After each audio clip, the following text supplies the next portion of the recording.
Maya is a little Indian girl who studies in secondary school. She was shocked to learn in her history class that many years ago, Indian girl babies were seen as a burden to the family, and parents preferred to have boys over girls. Despite being a land with a history of rich culture and heritage, India's female babies were unfortunately subjected to infanticide. She could not comprehend that while a gender reveal is celebrated by mothers to be in the West, Indian doctors are still not supposed to reveal the gender of babies to expecting parents. This is meant to protect girl children by the Indian government. Her teacher explains the reasons for infanticide are manifold and, of course, unjustifiable. But what held women back the most for many generations was the unfair perception that women are a liability and an unnecessary additional expense to the family. Many parents did not want to invest in raising a girl child as she has to be married and sent off to another home one day and hence can never be seen as a breadwinner or long term provider to their own family. That day, it dawned upon Maya that she had to grow up to challenge these beliefs in a way that turned heads. Several years later, more avenues have been created by social reforms and the government to empower women. Maya now works as a women's rights activist. Her latest work involves an education scheme for girl children in one of India's remote villages.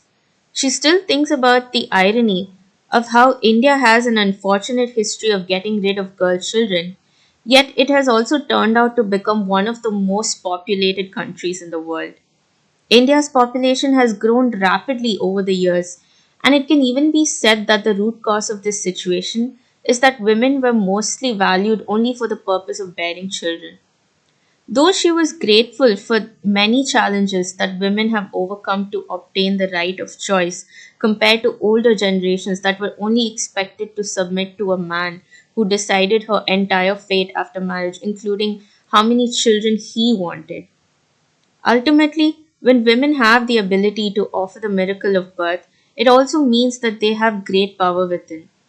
To quote fictional Uncle Ben from her brother's Spider Man comics, with great power comes great responsibility.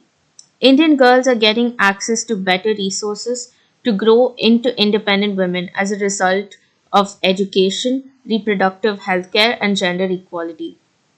However, from the majority of social work that she has carried out, she identified that a vast portion of disasters and calamities stem from the lack of resources to support an overgrowing population. Environmental degradation, struggles with food insecurity, economic challenges, and overburdened infrastructure come at the expense of an overcrowded place.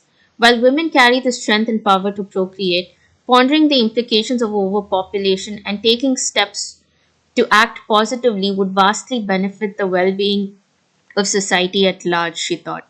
Women can be pictured as real life superheroes who are highly capable to prevent misfortune of famine, hunger, disease, riots, and nature's brutal calamities that could incur from overpopulation.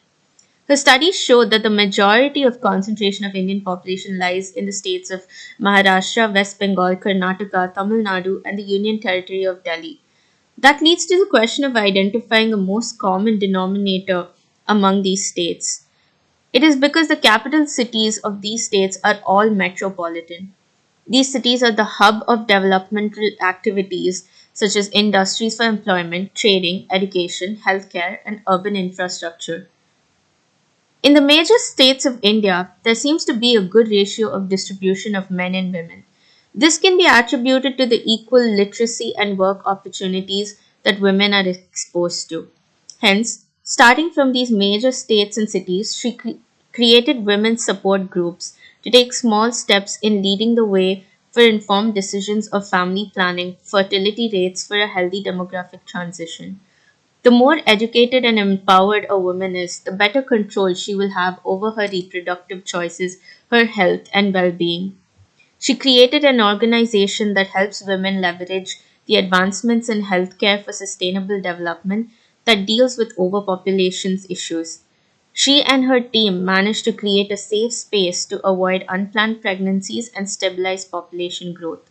Subsequently, in the next decade, she hopes that the more powerful women can stand for the ones who require support in other parts of India.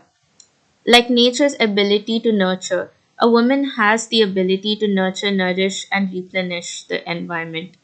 And the moral of this story is women possess supernatural power to procreate and hence a superhuman responsibility to protect the environment.